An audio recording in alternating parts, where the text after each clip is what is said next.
Do livro Crônicas Evangélicas, por Paulo Alves de Godoy, edições FEESP. As duas figueiras. Nunca mais coma alguém fruto de ti. Encontramos essa citação em Marcos capítulo 11, versículo 14. Existem nos evangelhos duas descrições sobre figueiras. A primeira, narrada por Lucas 13, 6, 9, denomina-se a figueira estéril. A outra, narrada por Marcos 11, 12 e 22, chama-se a figueira que secou. No entanto, existe uma profunda correlação entre ambas. Na primeira, um homem tinha uma figueira plantada na sua vinha.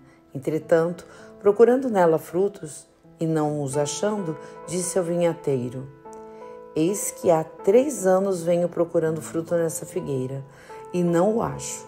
Cortai-a, porque ocupa a terra inutilmente. O vinhateiro, no entanto, suplicou: Senhor, deixa este ano, até que eu a escave e a esterque. Se der fruto, ficará, e se não, depois a mandarás cortar. Na segunda, vindo Jesus Cristo da Betânia para Jerusalém, teve fome. Vendo de longe uma figueira cheia de folhas, foi ver se nela encontrava algum figo. Entretanto, nela não achou senão folhas, porque não era tempo de figos. O mestre disse então: Nunca mais coma alguém fruto de ti.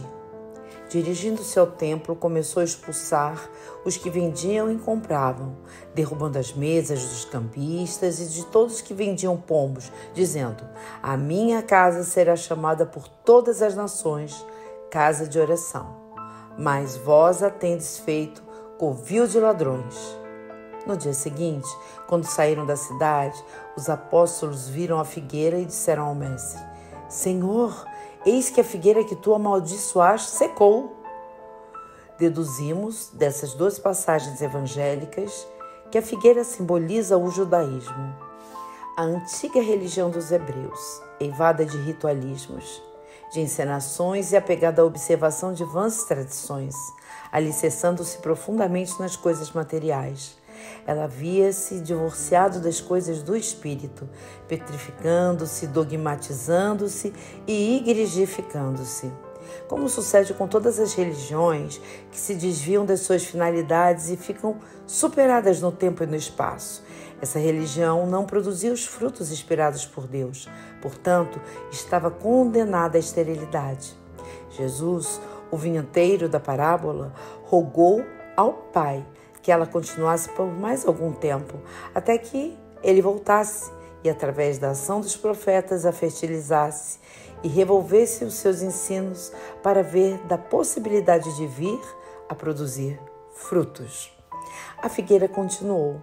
A religião dos judeus permaneceu na terra, mas persistiu em ser dogmática, materializada e petrificada, acontecendo então a segunda parte da narrativa evangélica, quando ela se tornou seca até as raízes. Essa religião, como odre velho, não estava aparelhada para suportar a fermentação da nova doutrina, que precisava de odres novos, suscetíveis de suportarem a sua expansão. Ela não servia, consequentemente, para sofrer, em sua estrutura, o enxerto das ideias renovadoras que o Cristo viera trazer. Ou seja, em outras palavras, a religião judaica não podia herdar a estrutura contida na doutrina nova que Jesus Cristo estava revelando à terra. O judaísmo estava eivado de ritualismos, observando uma série inenarrável de tradições inócuas. Era uma autêntica figueira cheia de folhas, muito frondosa à vista de todos, mas completamente estéril na produção de frutos. Para agravar mais ainda a situação, o mestre encontrou dentro dela um verdadeiro mercantilismo, onde tudo era negociado a peso de ouro. Tanto isso é verdade que logo após haver condenado a figueira, ele foi ao templo e dali expulsou os verdilhões, dizendo: será ali uma casa de oração e não um covil de ladrões. Assim, a condenação da figueira à esterilidade permanente encerra um simbolismo. Jesus condenou aquela religião como inapta para dar continuidade à doutrina cristã que ele viera trazer. Muitos dirão, porém, mas não era tempo de figos. Jesus cometeu uma arbitrariedade. Esquecem-se que há muito tempo antes ela deixava de produzir frutos, como está narrado na parábola da figueira estéril. Portanto, o judaísmo poderia eventualmente se transformar numa religião reformada, dinâmica. Nela poderiam ser enxertados os ensinamentos cristãos, tornando-se assim o lídima expoente das verdades novas que o Mestre viera revelar à humanidade. Naquela época, ainda não era tempo de ela produzir os frutos abundantes sazonados como Jesus pretendia, uma vez que os evangelhos ainda não estavam escritos e muito pouca gente conhecia as ideias cristãs. Portanto, embora não tivesse chegado a sua hora de produzir frutos, o Cristo, vendo o mercantilismo que ela abrigava, deparando com o fanatismo dos sacerdotes e com o dogmatismo dos escribas, encontrando nela uma montanha de erros, de ritualismos, de interesses profundamente materiais, vendo que essa religião ainda consagrava crimes hediondos, como aqueles de apedrejar mulheres adúlteras, percebendo que ela servia somente para satisfazer os anseios de um povo zeloso de sua raça, o mestre compenetrou-se de que ela não poderia ser a figueira frondosa, cheia de frutos, que saciasse todos os povos da terra. Por isso, embora não tivesse chegado o tempo adequado, embora não fosse tempo de figos, o Senhor condenou-a, deixando-a completamente seca desde as raízes. Olá, querido irmão, paz e bem. Nossa, quando nós pegamos uma lição forte como essa, até arrepia. Vamos orar para nos sentirmos mais seguros. Hoje meditamos sobre a figueira que Jesus encontrou e percebemos esse chamado em nosso coração.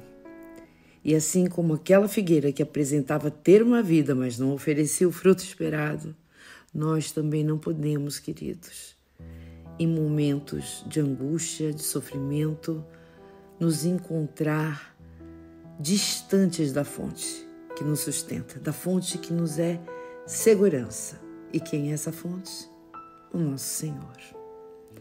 Agora imaginem que nesse instante a imagem do nosso querido Mestre nos convida a um profundo autoexame, mas não para trazer culpas, e sim para que produza em nós os frutos de tudo aquilo que a gente vem estudando, semeando, e a gente possa ver todas essas ideias reverberarem positivamente em nós.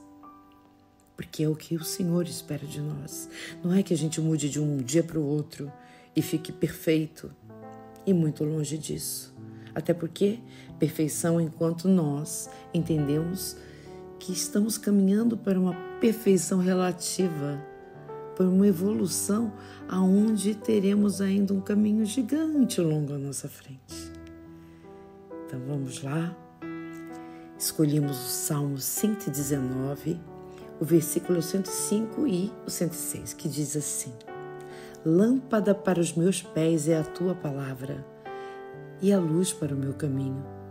Tenho prometido e o manterei, guardarei os teus justos juízos. Assim é e assim será. Obrigada, meu irmão, pela presença. Um grande e forte abraço. Força e fé. Sempre avante.